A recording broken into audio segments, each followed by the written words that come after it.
Good evening, everybody, and welcome back to our channel Bread and More.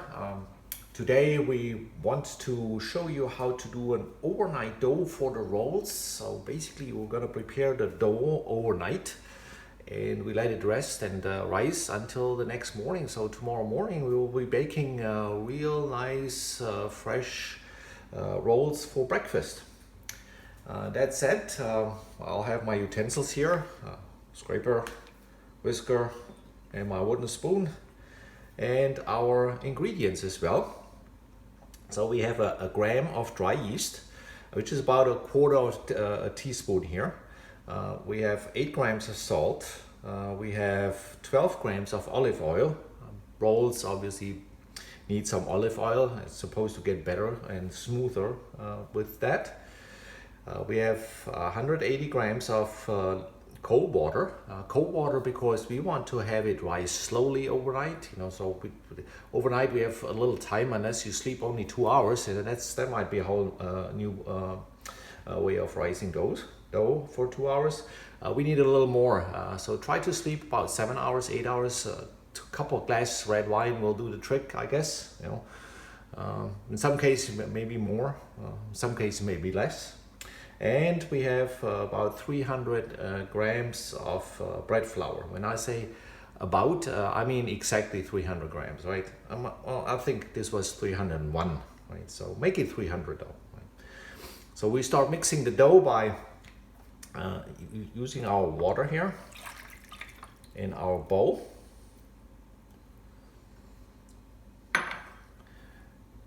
And we're gonna whisk in the yeast.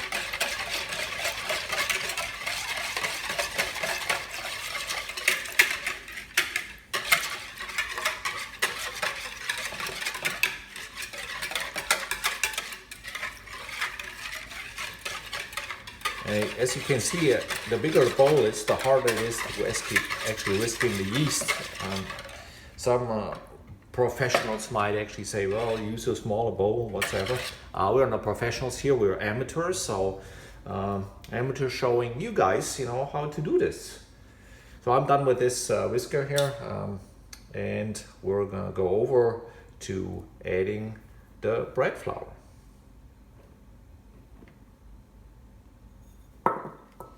I'm gonna add the salt, and I'll do the olive oil at the very last. So now wooden spoon, later fingers.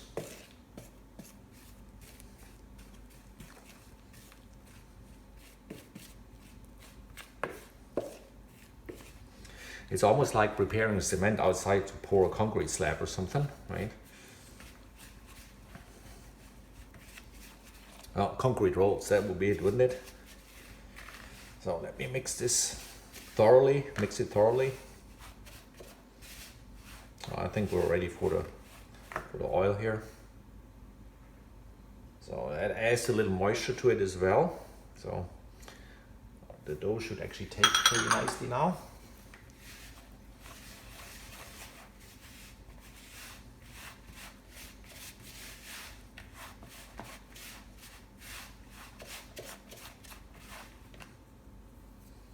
And scraper.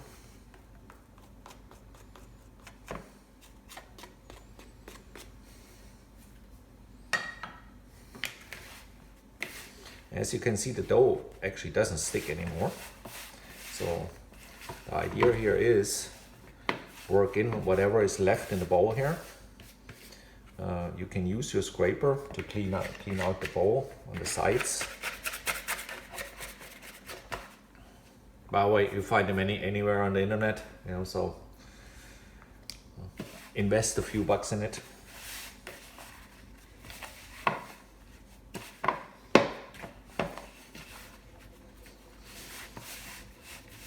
And the dough is fairly dry.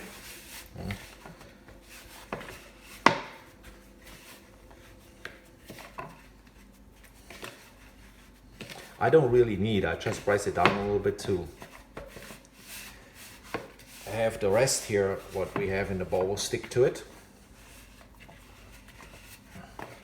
and work it in.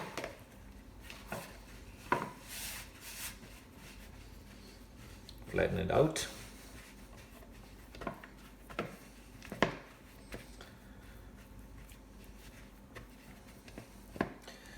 And that's about it for preparing the dough. We let this rest overnight, and in my case, let me wash my hands real quick a little bit.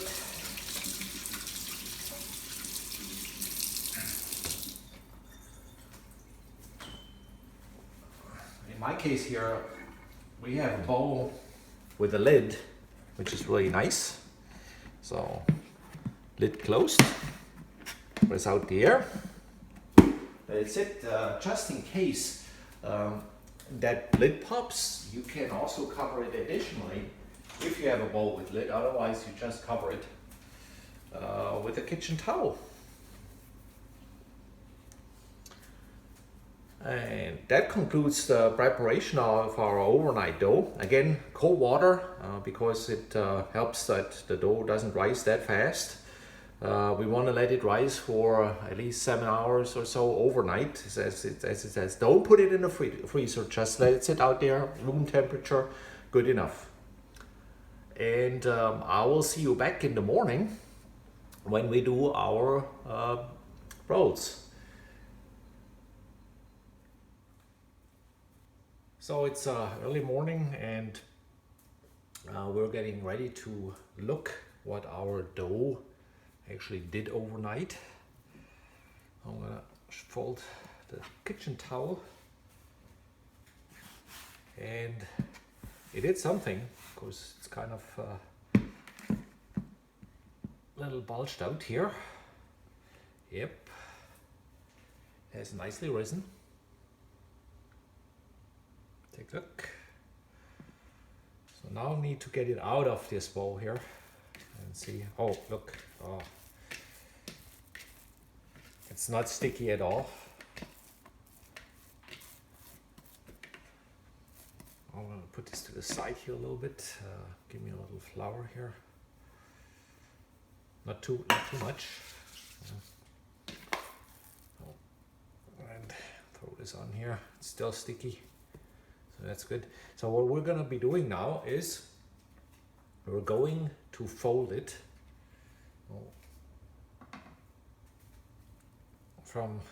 pull it a little bit, so nice rectangular, fold it to the middle and fold it again to the middle, and try the same thing. Let's build a nice package here.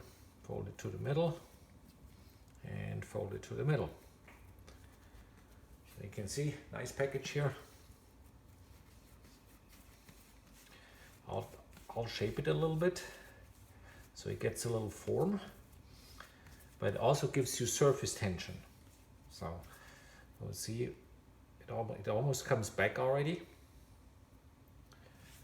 So this is like pretty nice.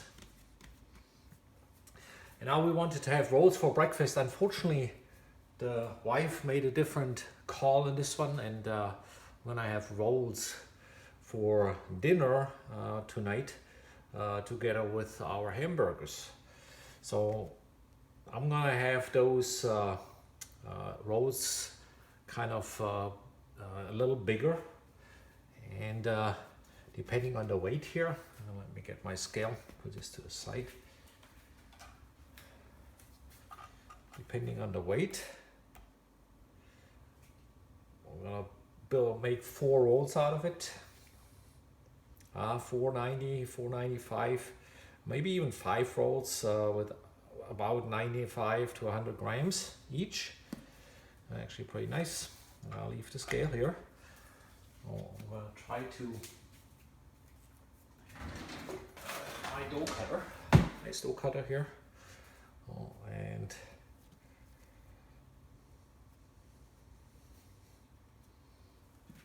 let's see what we're getting here. So 85, a little bit more.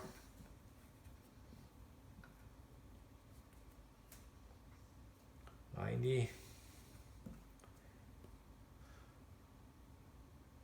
little more than 100. So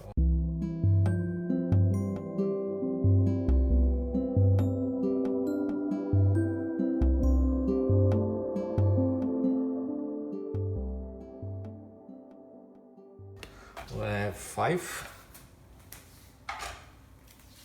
nice rolls.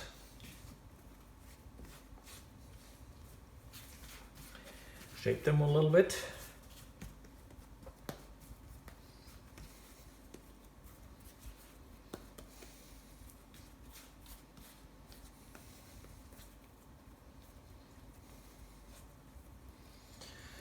And now what we're going to do is we're going to fold them one more time.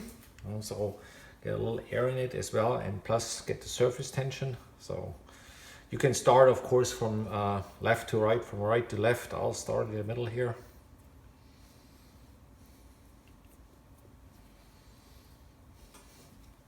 As you can see, I always fold into the middle.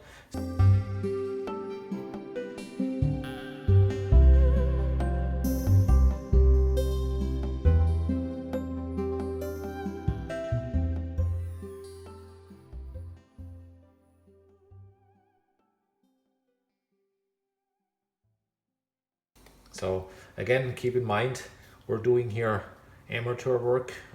By all means not a pro, maybe in 10 years or so.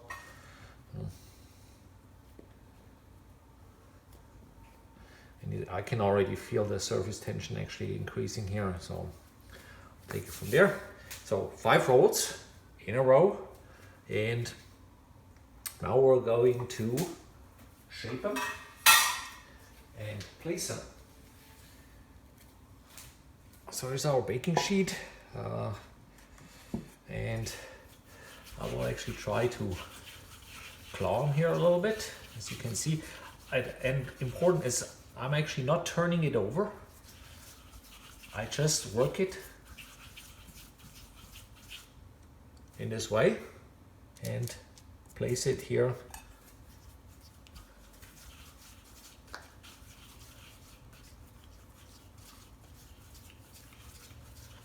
on our sheet. As you can see, it actually keeps the form nicely. I might actually want to give it one more form. And since I have 5, I'll give them a little bit more room, because they're gonna rise again. After we're done here, we're gonna cover them with a towel. They're gonna rise again, and they need some room, of course, to do that. So this is the way I do it here. I always keep my thumb here and the palm on the surface and just claw it, right? And wiggle it over. So you can also use both hands, give it a nice round shape. That works too. I just like this part. Plus I'm practicing, so I want to get proficient on this one. So here as well, and the last one. And as you can see, I actually have no flour underneath here anymore, so it's all worked in. It needs to stick a little bit, because otherwise you cannot shape your roll. Nice and round, check it out. And it holds the form too, very important. So here are the 5. Almost not enough space here. Didn't do a very good job with spacing, did I? But hey, it's the first time. Second time might be better, or not. So that said, we're gonna cover it with a towel and let it rise for another about 20 minutes, 30 minutes, depending on. I'm gonna take a peek in about 20 minutes, see what it looks like. And in the meanwhile, we're going to preheat our oven to 450 degrees Fahrenheit, which is about somewhere between 230, 240 degrees Celsius. We're not doing any convection, right? And we're going to add water. So I have one of these bowls of water, in the oven right now. I'll open it up. About ½ inch to an inch of water, and this goes in the oven, and then we'll preheat it. And that was my finger, wasn't it? to 450 degrees. We're just going to say bake and 450, right? And start. So before we actually let them bake, we need to mist them a little bit on top as well to get the brownish color. We're gonna do this real quick. Opening the oven and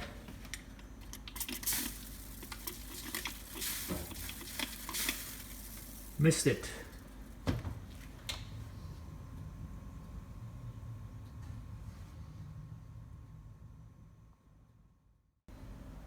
So about 7-8 minutes into the baking process. Let's see what it looks like. Yeah, they're getting a little bit form. Nicely, the scarring is breaking open, so they are rising still. And we're gonna come back in about, what, maybe another 5-10 minutes.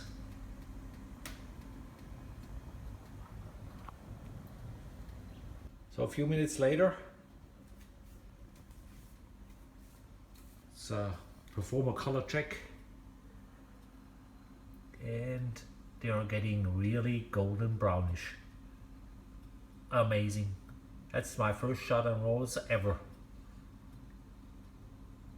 Surprisingly well. Let's see.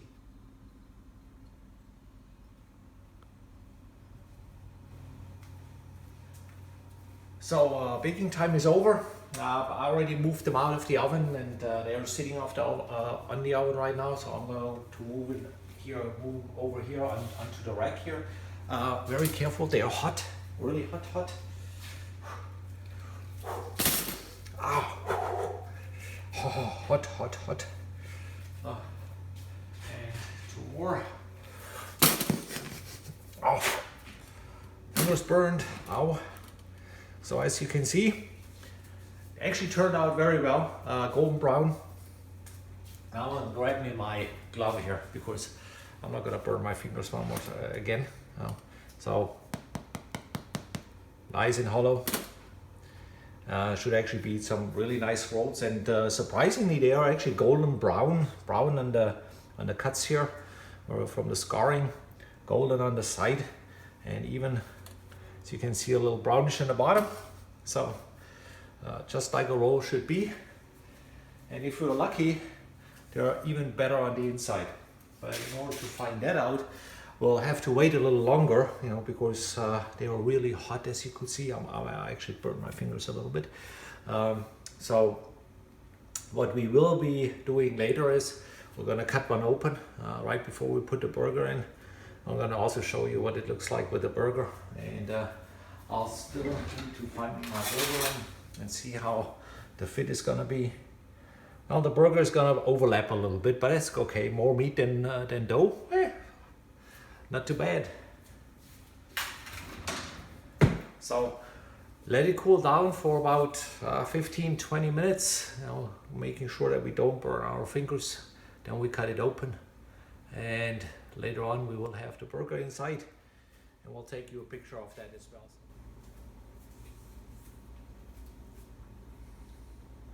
So now we have it cooled down, and we also made us some burgers.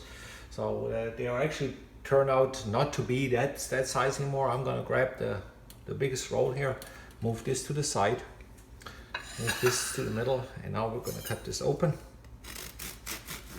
Now yeah, cuts like a roll. Nice and easy. Oops.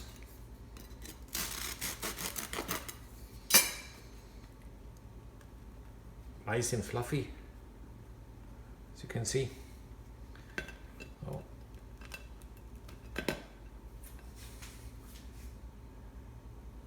Now we'll bring in our burger.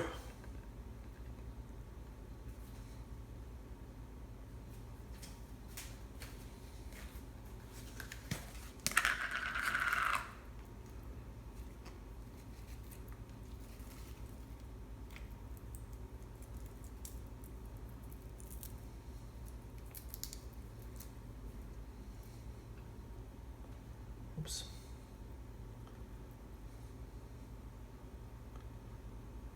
Decorated with some of our onions. little homemade sauce. If you want to know what's in the sauce, put a comment down below, and we'll put the recipe online as well. So just let us know.